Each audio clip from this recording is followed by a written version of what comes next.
Hello everyone, आज हम जानेंगे एक ऐसी जगह के बारे में जो बहुत ही खूबसूरत है, जहां जाने के बाद आपको बहुत ही अच्छा महसूस होने वाला है।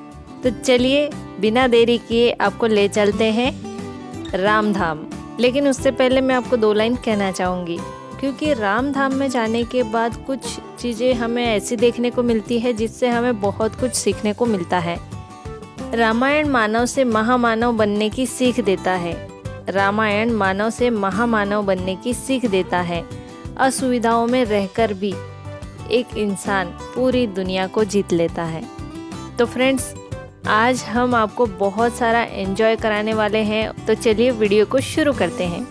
हेलो फ्रेंड्स, मैं पूजा धनेरवा टूरिस्ट फेवरेट चैनल में आप सबका बहुत बहुत स्वागत करती हूँ और आप सबको बहुत बहुत धन्यवाद देती हूँ हमारे चैनल को और हम सबको इतना सपोर्ट करने के लिए। अब जान लेते हैं रामधाम के बारे में। नागपुर से करीब 40 किलोमीटर पर मनसर में स्थित है रामधाम पार्क और light house water park. Light house water park में आप अपने परिवार व दोस्तों के साथ जाकर अनेक प्रकार की पानी की गतिविधियां, जैसे कि फव्वारे, पानी का एकदम से गिरना, बरसात जैसा पानी यानी कि रेन डांस, अनेक प्रकार के स्लाइड और संगीत के साथ इन सभी चीज़ों का आनंद आप ले सकते हैं। यहाँ पर 40 से ज़्यादा आकर्षण के केंद्र है जो आपको अलग ही आनंद का अनुभव कराते हैं। सभी प्रकार का एंजॉयमेंट आप यहाँ पर कर सकते हैं और सभी यहाँ पर संगीत के साथ साथ पानी में डांस करने का आनंद भी ले सकते हैं। वीडियो के एंड में मैं आपको कुछ टिप्स दूंगी जो कि आपको इस टूर में काम आएंगी।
लाइट हाउस वाटर पार्क के बगल में ही स्थित है रामधाम पार्क। रामधाम में प्रवेश करते ही हमें बहुत सारी मूर्तियां दिखती है, बगीचे दिखते हैं।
और जैसे ही हम थोड़ा सा आगे बढ़ते हैं तो हमें नज़र आती हैं श्री राम की भव्य प्रतिमा वानर सेना के साथ, जो कि स्वचालित बनाई गई है।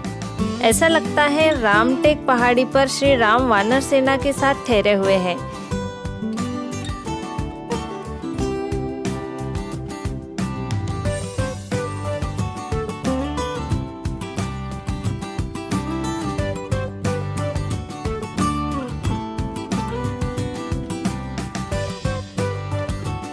इस पहाड़ी में अंदर जाने के लिए एक रास्ता बना हुआ है। इसमें जैसे ही हम प्रवेश करते हैं वहाँ अष्टविनायक के दर्शन होते हैं।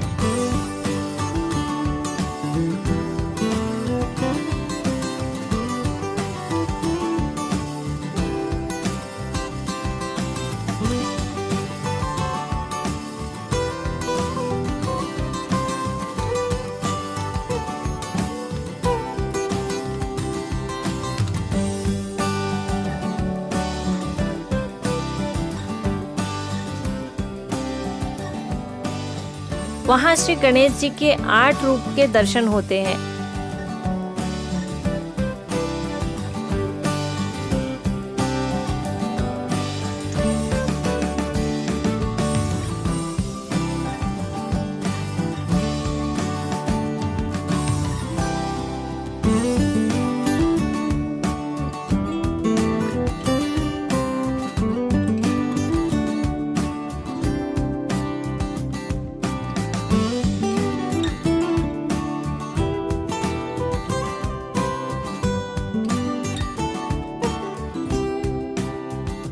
फिर आगे चलेंगे और वहाँ आपको दर्शन होंगे 12 ज्योतिर्लिंग के।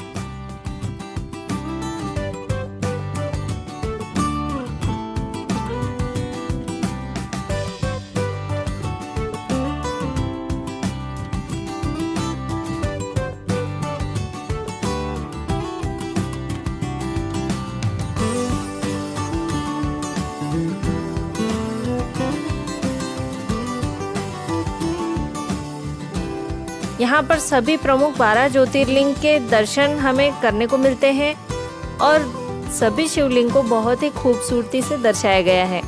फिर जैसे जैसे हम आगे चलते हैं वहाँ गुफा जैसा एक आकार हमें दिखाई देता है और जैसे ही हम उस गुफा के अंदर जाते हैं तो माता वैष्णो देवी का मंदिर हमें दिखाई देता है और माता वैष्णो देवी के मंदिर जैसा ही अनुभव हमें वहाँ पर होता है।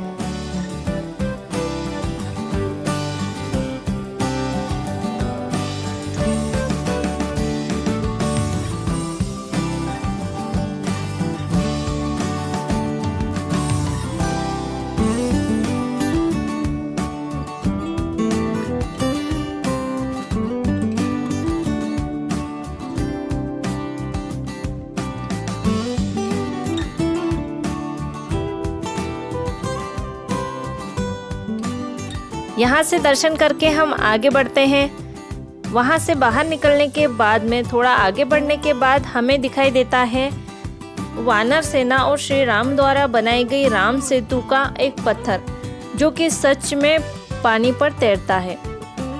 ये बहुत ही सुंदर नज़ारा है और यहाँ से आगे बढ़ने के बाद ऐसा लगता है रामायण के सभी पात्र अपने कार्य में लगे हुए हैं। लक्ष्मण जी को बाण लग जाने पर मूर्छित हो जाते हैं तो हनुमान जी संजीवनी बूटी लाने निकल जाते हैं। सभी कलाकृतियों को देखकर ऐसा लगता है रामायण आंखों के सामने घटित हो रही है। रामायण तो आप सभी को पता है, तो चलिए हम आपको ये पूरा दृश्य दिखा देते हैं।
यहाँ से हम आगे चलते हैं तो हम पहुँचेंगे गोकुल धाम। गोकुल धाम में अनेक प्रकार की कृष्ण लीला के बारे में चित्रित किया गया है। मूर्तियों को देखकर लगता है कि कृष्ण लीला आंखों के सामने चल रही है। कृष्ण जी का जन्म, यमुना पार करके कैसे वसुदेव जी कृष्ण जी को वृंदावन पहुंचाते हैं, कृष्ण जी की बाल लीला, कालिया मर्दन, कंस वध आदि सब मूर्ति के रूप में चित्रित किया गया है।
वाकई में बहुत ही खूबसूरत थी पूरी की पूरी कृष्ण लीला। यहाँ और भी बहुत ही देखने लायक आकर्षण जगह है। आगे चलने पर दिखता है पक्षी घर। यहाँ पर अनेक प्रकार के रंग बिरंगे पक्षी देखने को मिलते हैं। रंग बिरंगे तोते, छोटी छोटी चिड़िया, खरगोश व वन्य जीव देख सकते हैं।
यहाँ पर बच्चों को खेलने के लिए अलग अलग प्रकार के झूले लगे हुए हैं। कई स्लाइडर हैं, इसमें बड़े व बच्चे सभी आनंद ले सकते हैं।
यहाँ पर एक विशाल आकृति का ओम बना हुआ है। यहाँ ओम विशेष आकर्षण का केंद्र है, जिसके अंदर से व बाहर से अनेक कलाकृतियाँ बनी हुई है। रामधाम देखने का टिकट मात्र 200 रुपये है और वाटर पार्क का 400 रुपये टिकट है।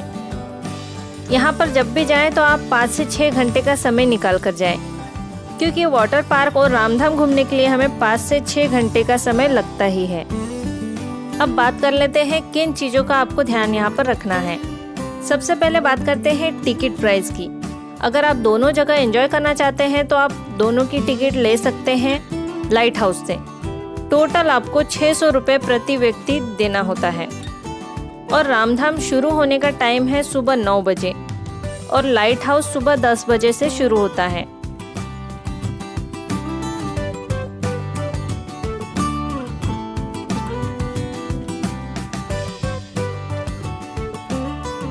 इसके बाद में मैं आपको सलाह यही देना चाहूँगी कि पहले आप वाटर पार्क एंजॉय करें, उसके बाद ही आप रामधाम देखने जाएं।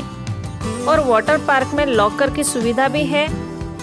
स्विमिंग कॉस्ट्यूम के लिए आपको प्रति व्यक्ति 30 रुपये देने होते हैं और लॉकर के लिए आपको 40 रुपये देने होते हैं। और सबसे ज़रूरी बात, खाने की सुविधा वहाँ पर है, लेकिन वहाँ पर आपको हल्का फुल्का ही खाना दिया जाएगा, क्योंकि इतने सारे राइड्स वहाँ पर है, इतनी सारी एंजॉयमेंट वाली जगह है वो, कि अगर आप भरपेट खाना खा लेंगे तो आप एंजॉय नहीं कर पाएंगे। इसलिए वहाँ पर हल्का फुल्का खाना ही दिया जाता है। यह खाना आपको वाटर पार्क के टिकट में इंक्लूड होती है। अगर आप दोबारा खाना लेते हैं तो आपको 100 रुपये देने पड़ सकते हैं और आप टिफ़िन लेकर भी वहाँ जा सकते हैं। जब हम रामधाम गए थे तो वहाँ पर कुछ चीज़ें बंद थी। अमरनाथ की गुफा भी वहाँ पर बहुत ही सुंदर बनाई हुई है। हमारा तो देखना नहीं हुआ क्योंकि उस टाइम अमरनाथ की गुफा बंद की हुई थी। यहाँ पर टाइम दिया हुआ है अमरनाथ गुफा का। जब हम गए थे वहाँ कुछ चीज़ें स्टार्ट नहीं थी, जैसे ट्रेन, बैलगाड़ी और रथ, क्योंकि वहाँ पर कुछ काम शुरू था, इसलिए यह चीज़ें सभी बंद थी। अगर आपको ये वीडियो अच्छा लगा, ये जानकारी अच्छी लगी तो हमें कमेंट में ज़रूर बताएं। वीडियो को लाइक करें, शेयर करें और अगर आप हमारे चैनल पर पहली बार आए हैं तो चैनल को सब्सक्राइब ज़रूर कर लें। तो मिलते हैं फ्रेंड्स अगली जानकारी के साथ नेक्स्ट वीडियो में।